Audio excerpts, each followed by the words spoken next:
Assalamualaikum warahmatullahi wabarakatuh. Hari ini kita akan belajar tentang membandingkan kritik dan esai. Nah, ini sudah tidak asing lagi ya. Biasanya kita menjumpai artikel tentang kritik dan esai. Nah, apa sih kritik? Nah, kritik merupakan penilaian terhadap suatu karya secara seimbang, baik kelemahan maupun kelebihan. Penilaian yang dilakukan secara objektif disertai dengan data-data pendukung, baik sinopsis karya, alasan logis maupun teori-teori yang mendukung. Kritik terfokus pada penilaian. Jadi kritik ini merupakan penilaian ya terhadap suatu karya. Nah, biasanya kritik ini didukung oleh teori-teori dan alasan yang logis yang mendukung pandangan seseorang itu atau penilaian penulis itu terhadap suatu karya. Ya, selanjutnya tentang esai. Nah, esai tidak mencantum sinopsis. 2. Tidak menilai kelebihan dan kelemahan karya, tetapi membahas satu hal saja dengan sudut pandang pribadi atau secara subjektif. Bahasa esai tidak hanya terkait karya, tetapi terdapat objek lain, misalnya peristiwa sehari-hari, bahkan imajinasi dan impian penulisnya tentang suatu hal atau keadaan dicurahkan atau ditulis di dalam esai tersebut.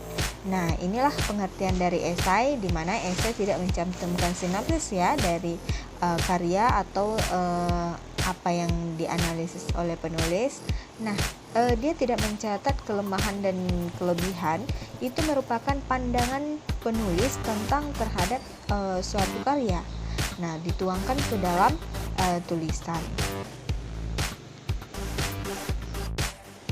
Selanjutnya, membandingkan kritik dengan esai berdasarkan pengetahuan dan pandangan.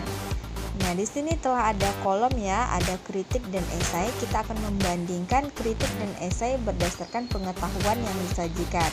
Kritik, objek kajian adalah karya, misalnya seni musik, sastra, tari, drama, film, pahat, dan lukis. Esai, objek kajian dapat berupa karya atau fenomena. 2. Ada deskripsi karya. Bila karya berwujud buku, deskripsinya berupa sinopsis atau novel. Sedangkan esai tidak ada ringkasan atau sinopsis karya. 3. Menyajikan data objektif. Esai tidak selalu membutuhkan data. Nah, itu membandingkan kritik dan esai berdasarkan pengetahuan yang disajikan.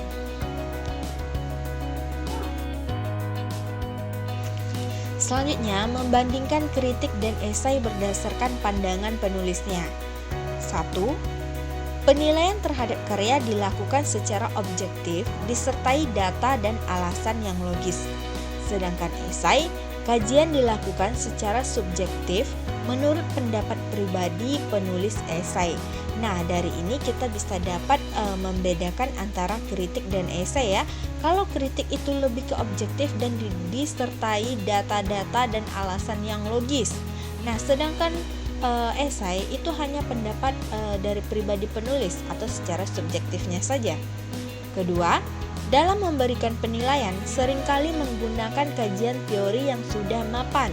Nah, di dalam kritik ini menyajikan teori-teori yang sudah mapan atau teori-teori yang telah diuji kebenarannya. Sedangkan esai jarang atau hampir tidak pernah mencantumkan kajian teori. Nah, di sini kita dapat membedakannya antara kritik dan esai ya. Terdapat perbedaannya di kajian teori. Nah, entah itu semantik, teori rekonstruksi, berhubungan dengan teori-teori sastra lainnya. Ketiga, pembahasan terhadap karya secara utuh dan menyeluruh. Sedangkan esai, objek atau fenomena yang dikaji tidak dibahas menyeluruh, tetapi hanya pada hal yang menarik menurut pandangan penulisnya. Meskipun demikian, pembahasannya dilakukan secara utuh. Nah, di dalam kritik ini karya secara utuh dan menyeluruh pembahasannya ya. Ada sinopsisnya, ada teorinya. Sedangkan esai itu merupakan objek atau fenomena dibahas tidak menyeluruh, itu berdasarkan pandangan dari penulis saja. Namun demikian, tetap itu pembahasannya dilakukan secara utuh.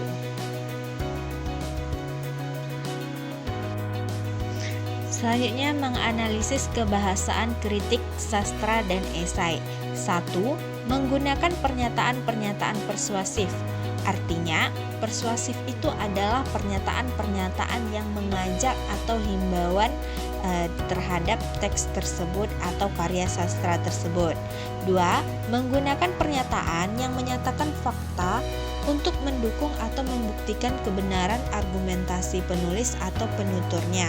Nah, berarti didukung oleh teori-teori atau kajian teori yang ditulis oleh si penulis mengenai karya sastra tersebut. Nah, ketiga, menggunakan pernyataan atau ungkapan yang bersifat menilai atau mengomentari. Nah, di sini ada ya, jelas kalau kritik sastra dan esai itu merupakan pernyataan ungkapan yang bersifat menilai atau mengomentari. Keempat, menggunakan istilah teknis berkaitan dengan topik yang dibahasnya. Nah, biasanya ini menggunakan istilah-istilah yang sesuai dengan Kamus Besar Bahasa Indonesia. Nah, di dalam kritik biasanya itu dituliskan arti atau maksud dari istilah-istilah tersebut. Kelima, menggunakan kata kerja mental. Ini kata kerja ya, kata kerja yang berkaitan dengan perbuatan, tindakan di dalam teks tersebut.